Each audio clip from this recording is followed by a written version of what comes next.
The chamber will vote on a measure to reopen the government after an overnight hearing. NTD's Melina Weiskup has more. Overnight at 1:30 a.m., House lawmakers advanced the Senate-passed bill to reopen the government. It's very likely to easily pass the lower chamber, paving the way for a reopened government very soon. I just want to apologize to any Americans who are out there who still have flight cancellations or delays today. I want to apologize to the many American families who were made to go hungry over the last several weeks, our troops and other federal employees who are wondering where their next paycheck would come from. The full House will vote later today, but those who are far away could see flight delays due to the prolonged shutdown. One congressman from Wisconsin dodging the airport altogether.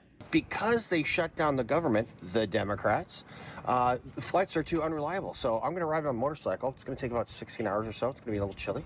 Speaker Johnson needs all Republican votes because Democrats are whipping against the measure. What we've seen over the last several weeks is the Republican refusal to even extend the Affordable Care Act tax credits for working class Americans for a year. The House Democrat leader last night in committee proposed a 3-year extension for Obamacare subsidies, which failed on a party line vote, making it crystal clear that Republicans will not extend the health care program without major reforms. The cost of health care is entirely on the lap of the Democrats. This is Obamacare we're living under. A group of bipartisan senators are now negotiating with the White House on how to reduce skyrocketing premiums. Dr. and Senator Roger Marshall is one involved in these negotiations. He put forth these ideas. We're sending $150 billion a year to big insurance companies. Let's take that $150 billion. Let's give a part of that to consumers, to patients, and set up better HSAs for them. Give them more choices out there. Let's expand community health centers where people can get access to more primary care as well. Now, Republicans could either try to strip out and reform the pieces of Obamacare that they see as not so great, or they could propose a totally new health care policy agenda, which looks more likely. That could tee up another showdown in the beginning of next year. Reporting from Washington, D.C., Melina Weiskup, NTD News. The Supreme Court has granted the Trump administration an extension on food stamp payments.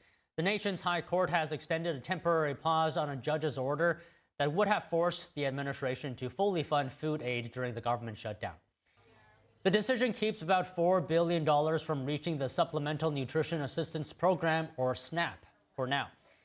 Justice Ketanji Brown Jackson dissented, voting in favor of resuming payments. The pause is now set to expire tomorrow night as Congress moves closer to ending the longest shutdown in U.S. history. The administration argued that the courts can't legally reallocate federal funds, and that only Congress can resolve the crisis by reopening the government. SNAP benefits have already lapsed for millions, forcing families to rely on food pantries as lawmakers work to end the shutdown. Transportation Secretary Sean Duffy is warning of travel chaos if Congress fails to end the shutdown by this weekend. NTD's Daniel Monahan has more on that, plus we hear from passengers caught in the travel breakdown. The warning comes after one of the worst travel weekends since the shutdown began over 40 days ago, with more than 4,500 flights canceled.